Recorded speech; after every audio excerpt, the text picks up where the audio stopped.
At the end of the 19th century, a tragedy occurred within the town of Sunderland, which was among one of the worst ever seen in Britain, one with lasting significance. On the 16th of June, families received devastating news that their children had perished in what would become known as the Victoria Hall disaster, which claimed the lives of 183 children. Sunderland's Victoria Hall was a masterful structure, an impressive Gothic building standing on the periphery of the town's Mowbray Park. It towered above the rest of the area. As a concert hall, it hosted shows and events. On June 16, 1883, a children's variety show was being held at the venue, being hosted by The Fays, a traveling entertainment act from Tynemouth. Mr. and Mrs. Fay promised that every child who saw the show would receive a present, an incredible thing to receive for children at the time who were largely impoverished. Victoria Hall, Sunderland, on Saturday afternoon at 3 o'clock. School ticket, The Fays, from the Tynemouth Aquarium, will give a great day performance for children, the greatest treat for children ever given. Conjuring, talking waxworks, living marionettes, and the great ghost illusion. This ticket will admit any number of children on payment of 1 penny each. Prizes! Every child entering the room will stand a chance of receiving a handsome present, books, toys, etc. This entertainment has been witnessed by thousands of delighted children throughout England. The show went on without any hitches till the end. Then, at the epilogue, prizes were being thrown into the audience on the ground floor. Over 1,000 children were sitting up in the galleries, and they didn't want to miss out. The distribution saw them pile downstairs. During this time, back doors were designed to open inwards.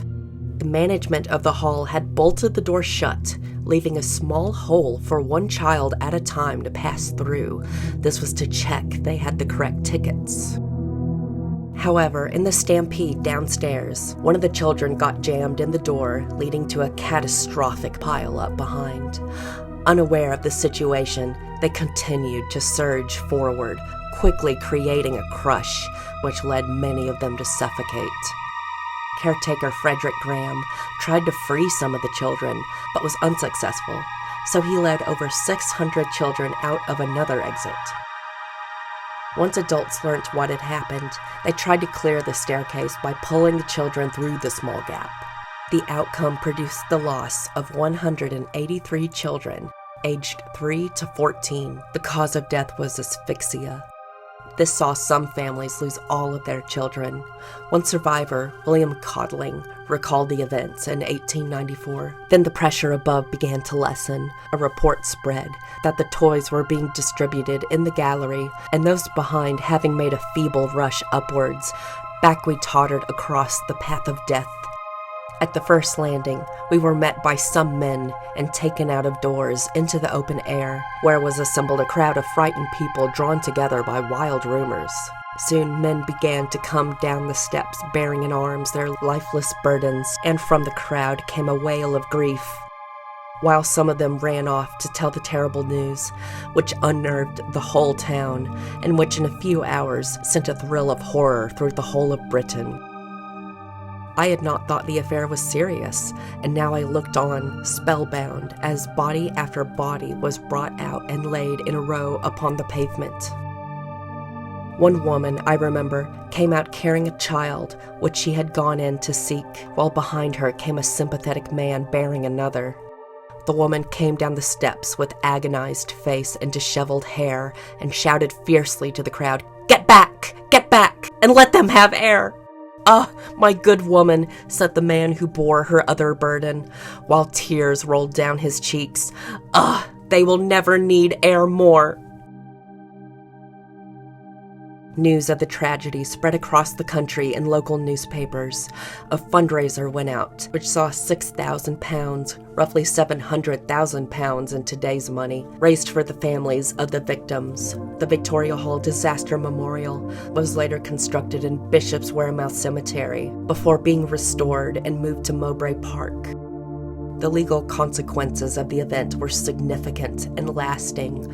A law was passed in Parliament mandating all entertainment venues to have sufficient exits, as well as mandating all emergency exits to open outwardly to avoid crush and stampede scenarios.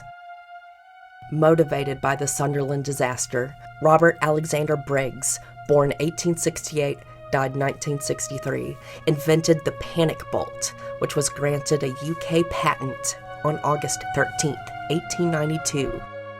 However, these moves were not globally copied.